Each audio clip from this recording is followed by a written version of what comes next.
Hi, this video will showcase the try-catch steps for a sales revenue workflow. Rather than providing error handling for each step, you can put the steps between the try and catch steps and provide error handling for the try-catch block. We will work with this folder structure. We have an input file salesdata.csv. Let us look at the contents of the file.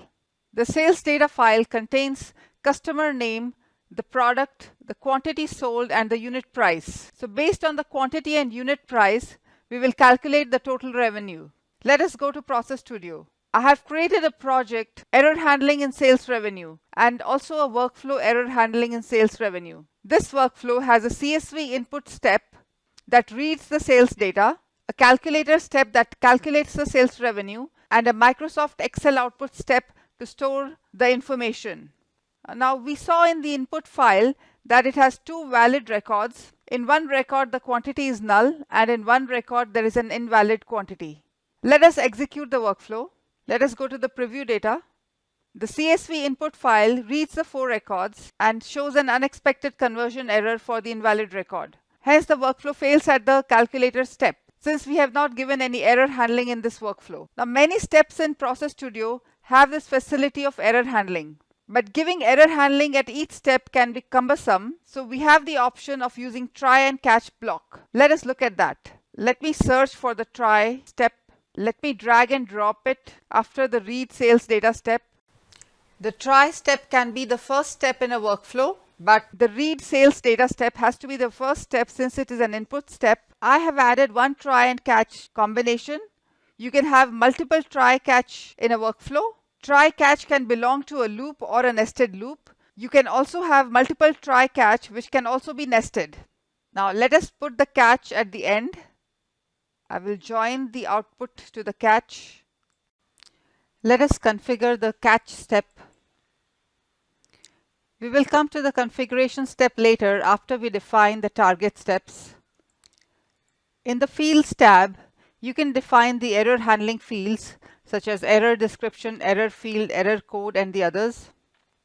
And in the fields table, you can click on the get fields to get the fields from the stream. We will leave the error handling fields blank. Click OK. Now let us define the target steps one by one. First of all, let me add a JavaScript step. I want to add a dummy step. I want to add one more dummy step. Write to log step. Let me add two more write to log steps. Now let me rename the steps. Let me call it success. For now, I will not provide any other configurations. I will call this failure and I will call it error handling. Let me call this step division by zero. So in case of division by zero, the catch will send the records to this step. Let me call this null value and I will call this invalid value. Now let me draw the remaining hops from the catch to division by zero. I want to create a new target case for this step.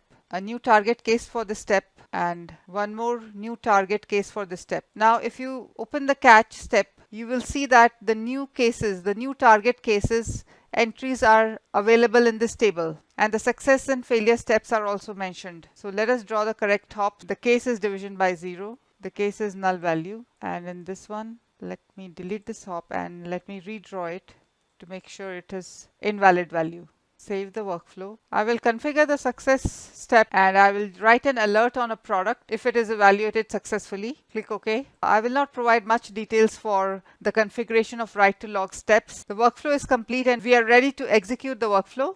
Let's run the workflow. The product football is evaluated successfully. Basketball is evaluated successfully.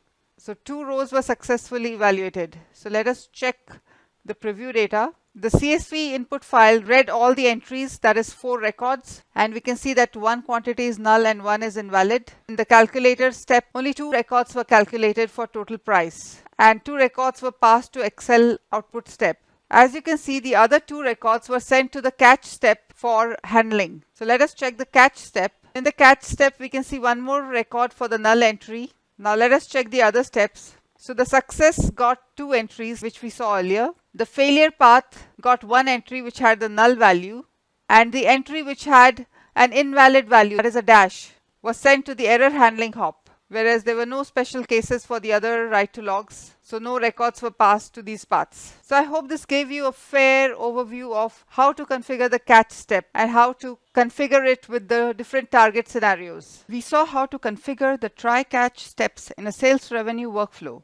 Thank you for watching.